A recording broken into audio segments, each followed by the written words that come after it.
All right, a very good day and welcome to yet another episode of Just Cruise podcast on Oga Studios. Today we have a very special guest, and you all know her as Havfy.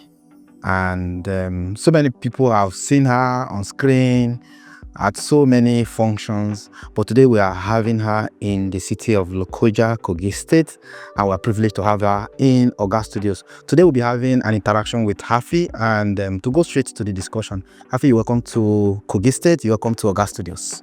Thank you so much for having me. Okay, for a start, how do you feel being in Kogi State? I don't know, it feels homely. This is my home. It feels comfortable. I like it here. Okay, so many people know you as Hafsat, so that other person would say Havfy. But again, tell us, for somebody who has not met you before and who is getting to meeting you for the very first time, how would you describe yourself for the person? Usually, people already have like a perception of me based on what I post on social media. So when I meet someone for the first time, I would like them to just see me as an individual, not a poet or a global youth leader, just a regular person. So I'll just say, hello, my name is Hafsat. I'm a writer.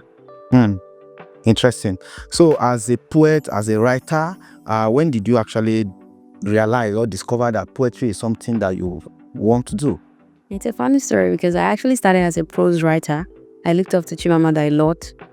I wrote my first writer's prize was a teen author prize, and it was a storybook. It was titled "Not in the Mood to Die," but I held it back with the press because of I grew older and I think I outgrew the book, so I never let the book out till today. But my poetry journey started. I didn't like poetry when I started, like as a kid.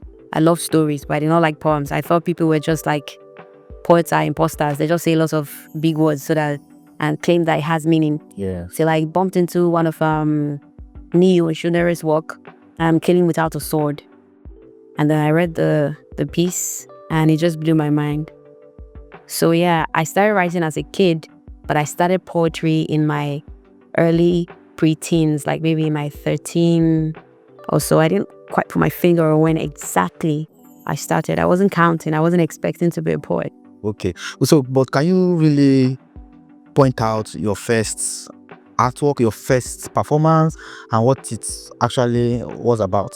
The first performance, if I can trace my memory back, I have a bad memory, but if I can trace my memory back, my first ever spoken word performance was a poem that was not written by me. It was still Killing Without a Sword by Neo Shundari. Wow. Yeah.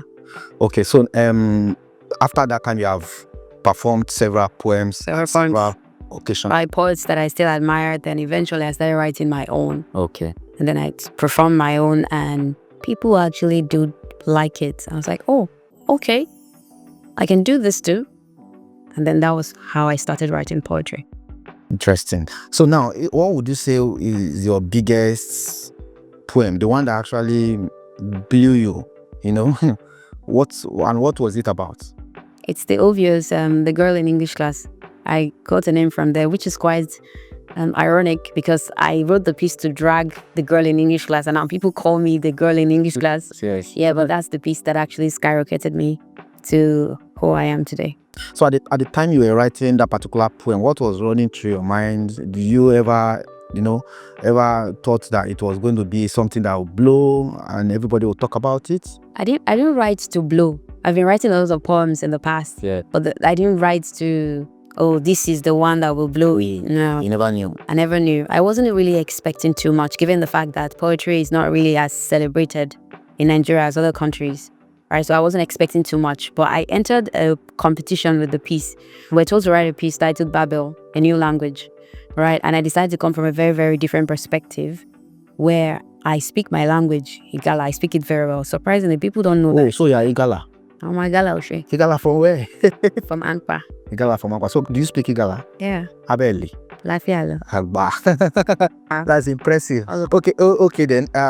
From all that you have performed, all your poem and your work you have put out so far so well, which of them do you think has much impact on your fans, on the people, and what is it about? I think I have two pieces that has made like very, very strong impact on a global scale. still the girl in English class because there were lots of people from across the world that could relate to it. I saw a lot of reviews. I saw a lot of reactions. Indians, what's it called? People within Africa. Yeah. People, lots of immigrants living in America that have accents and they've moved to search for greener pasture in the city, in the like world of dreams, and then they get ridiculed every time because of maybe they have too much Latina in their English or too much. But do you think that the promotion of that particular piece was as a result of the fact that it talks about promoting your own identity, you understand, being proud of where you come from? Yeah, I personalized it. Yeah. Because I spoke my language, Gala, in that piece. And every other person saw themselves speaking their language. Yes, through me. Yeah, so I saw a lot of people that did their own version. They spoke Yoruba. Some people spoke Chinese. I was even invited all the way to Vietnam because of that particular piece. So it resonated with a lot of people that had identity and they were not respected. But the piece came from like the inspiration of we always trying to like prove how English we are. We want to have fun. We want to. There was a time in my life I wanted to sound a type of way so I could be accepted by my peers. But it got to a point where no matter how hard I tried, I can never be white enough. I'm black, and it's better to have your origin than to belong to no man at all, because the white people will never accept you. But you have a home. You're a Igala. You're from Kogi State. You're Nigerian.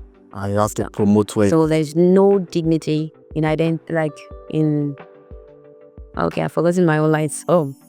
There is no dignity in denying my identity. Yes. That's impressive. Okay, now let's move further to knowing some of the work your fans should be anticipating for. You know, there could be projects you are planning for. There could be other poems that are in the pipeline that people should actually expect to see. I think it's from popular opinion. Most of my fans want me to convert my pieces to a book. Okay. But given my experience with my last book, that book won a prize, right? And a national prize.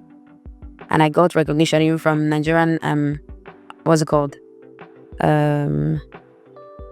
Nigerian authors. I got like good recognition. It gave me like access to a lot of big time writers at the time. So to me, that was like the biggest stage I could be. But the book was a prose book, not poetry. I told you I didn't start with poetry. Yes. It was a story book. But as it took time for me to get like the prize redeemed. I think they were supposed to publish like 10,000 copies of the book.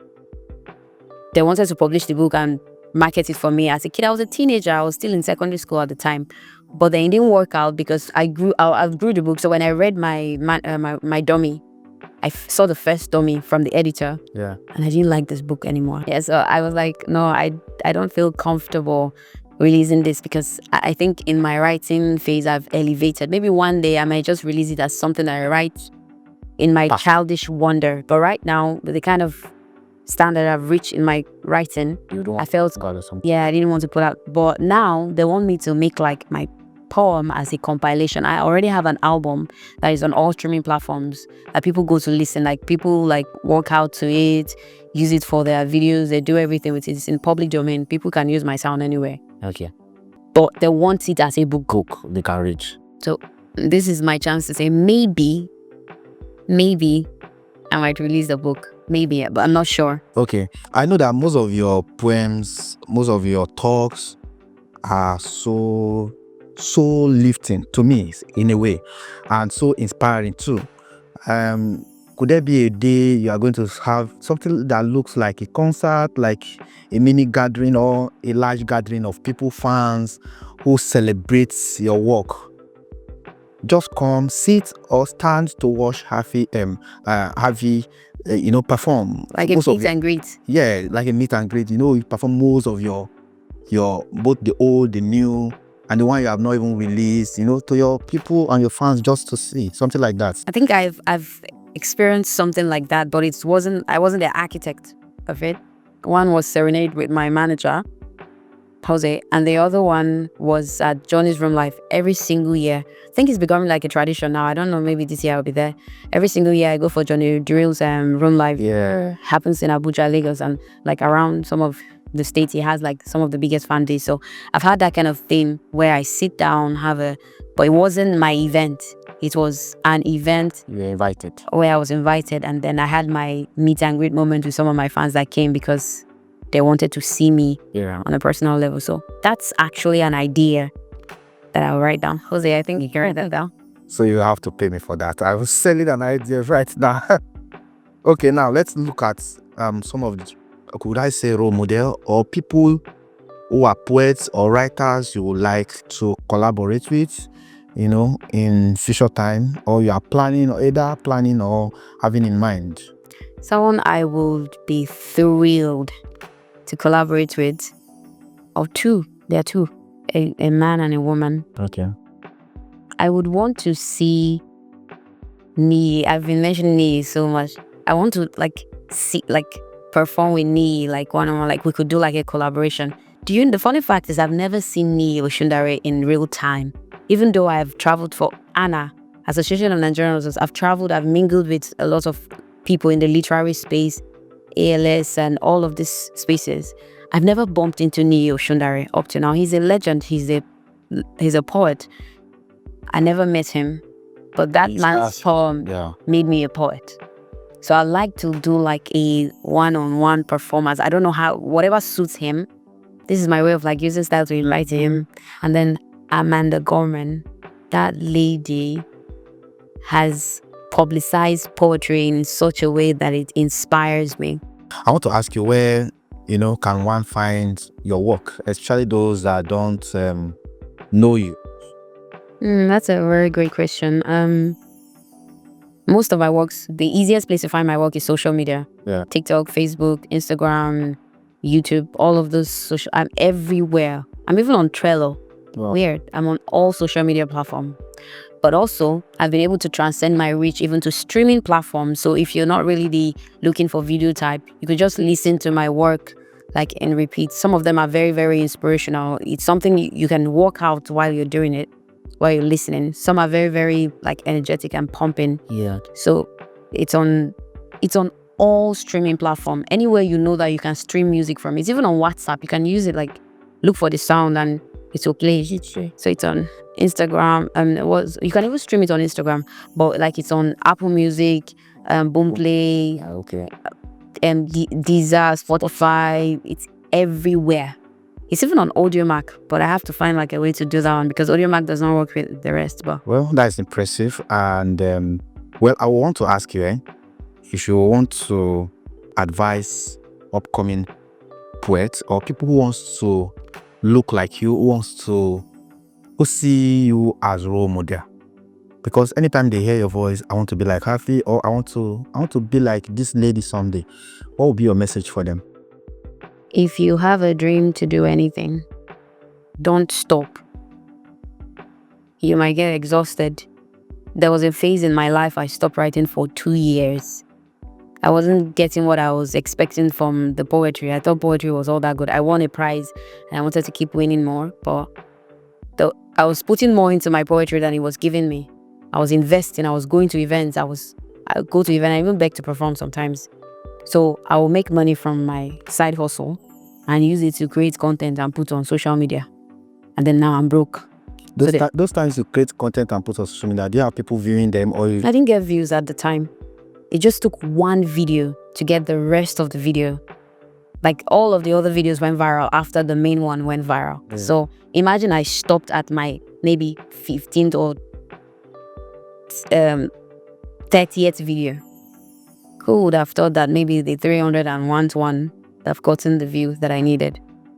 And it just happened overnight. I have 1K followers and the next morning I'm seeing 80,000 and then boom, it's growing now. It's over on all social media platforms altogether overall is over 1 million. Wow. Yeah, so don't stop. It's crazy. Even if you feel like dying, don't stop. On the days you're tired, still do it tired. Find a way to show up tired. Just don't stop. You're going to get what you're looking for eventually. Impressive. Okay, thank you so much for being here. It's impressive, and we're happy that we have you in our studios and be able to have this interaction today. And we hope that we'll keep seeing you, and some other days we'll have other privileges of bringing you again to Kogi State and to Oga Studios. Thank you so much for having me. I had fun. All right. Thank you. Until next time, my name is Dan Sofo Jr. and I will be talking with Havfy, the girl in English class. Until next time, bye for now.